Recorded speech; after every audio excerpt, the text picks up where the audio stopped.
Welcome to Chillin' 101. We hope this video helps. In this video, I will compare copper body versus aluminum. We'll explore the fundamental differences between these two widely used metals, focusing on their performance characteristics and practical applications. Understanding these distinctions is crucial for making informed decisions in various engineering and design contexts. We'll delve into their electrical and thermal properties, weight considerations, and overall cost implications, giving you a comprehensive overview of each material's strengths and weaknesses. When it comes to electrical performance, copper truly shines. Its impressive conductivity, around 59.6 million Siemens per meter, makes it a top choice for wiring and electrical components.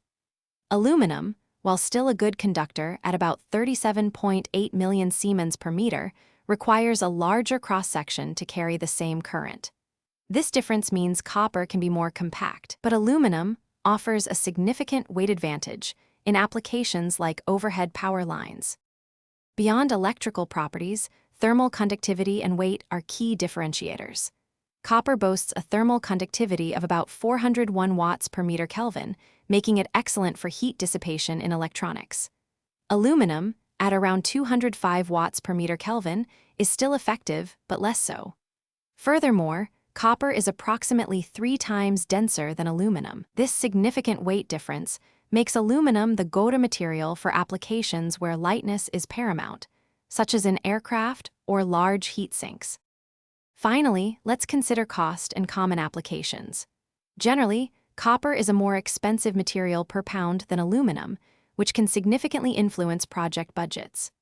Aluminum's lower cost and lighter weight make it ideal for large-scale uses like power transmission lines and automotive parts. Copper, despite its higher price, is indispensable for high-performance electronics, intricate plumbing systems, and many industrial applications where its superior conductivity and durability are essential. The best choice always balances specific needs with economic realities. Thanks for watching. Consider subscribing if we helped you.